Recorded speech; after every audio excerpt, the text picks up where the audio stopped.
Hello guys, it's that time of the month where I go through all of my dividends I've received from my portfolio that's now valued over £35,000 held on Trading 212.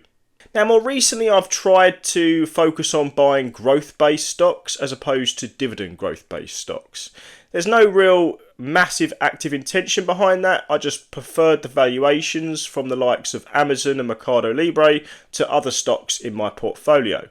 But I've been still adding to those dividend growth stocks, and I think it's still important to go through and regularly remind myself that getting paid each and every month and quarter to own stocks is a great thing. So we'll be running through my dividend growth companies that I've been receiving dividends from in the past month and a little bit beyond that, and I'll be showing you guys how much I earned from that time period. So if you like this sort of content and want to see more just like it, then feel free to subscribe to the channel so you don't miss out on anything. Now my first payment actually came from one that wasn't this month, and it was in the month of April. Now the reason to go back so far is actually because I want to talk about the company a little bit, and it was a fair amount of money just for me, I suppose. And that one is VICI Properties. Now VICI paid me £13.78 on the 4th of April, and it's my only real estate trust that I invest in. My main reason being it's like no other real estate trust. It has high quality tenants, which are mostly involved in casinos or gaming locations. These are owned by VICI and are rented out to tenants for massive amounts of money. Now, the length of time on leases varies for these tenants, but generally they have 30 to 40 years left on them. This is massive length of time to rent out to the same tenant over and over again. So they're not having empty properties that aren't being used by tenants and aren't making the company money. They are always filled up, and those tenants always pay rent. So I really like this one, and generally it's like just investing in Las Vegas itself. If you think Las Vegas will do well, then generally this one will as well. I actually added to this one quite heavily, so I expect it to be more in the £20 or so range going forward, maybe in the next quarters or so.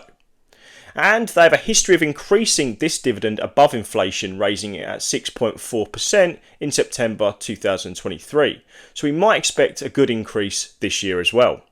Then we've got a lot more recent payments, with the next one being Visa, which paid me up to £3.54 on the 4th of June. Now it's worth noting I've doubled down on this position. Actually, I've nearly tripled this position. So generally into Visa, I believe this one is really one for the long term. And I've tried to recruit into it heavily more recently, bring it up to nearly £6,000. And that won't be included on this particular payment, but it maybe will hint to how much I'll get paid in the future, which will maybe be closer to about £10 or so. Additionally, they have a double-digit growth over the past 5 years, about 16%.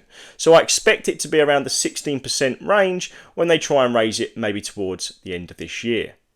Now next we have S&P Global, which paid me £4.26 on the 12th of June.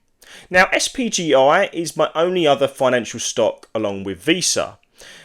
Hopefully in January next year, this one will up its dividend more than it did this year. Now they only raised it this year by 1.1%. That's an increase less than inflation and really not desirable for a dividend growth investment.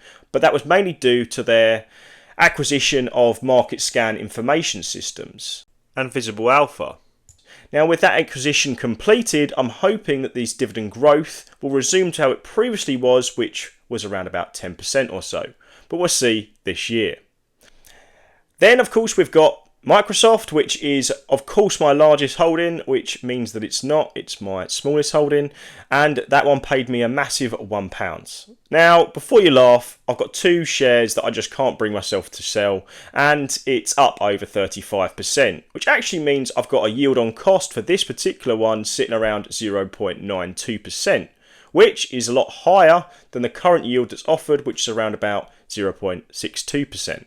So I suppose that's something good at least. Generally speaking, I want to make this a larger weighting in my portfolio, so hopefully in the future I'll make that a possibility, and this number will be a lot higher.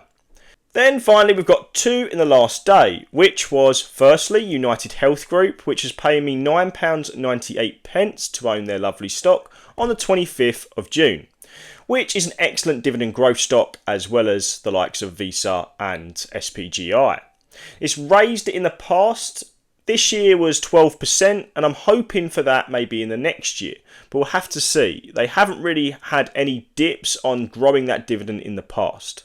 And finally, we have Texas Roadhouse, which paid me £7.47 on the same day, which is my best performer year to date, and the portfolio is up with this one over 40% in the green.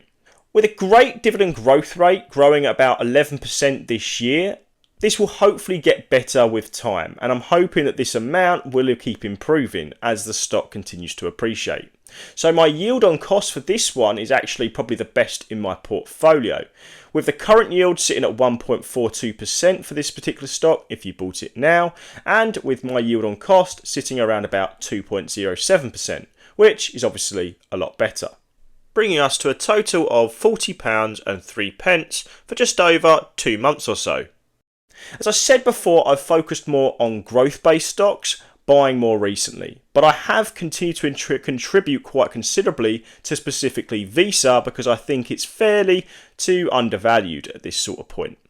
Now, with this portfolio growing more and more, I actually think that this number in the future, in the next 3 or so months, will actually be considerably higher, double in some cases like the likes of Visa. But thanks for watching, guys. I do appreciate it, and I'll catch you in the next one.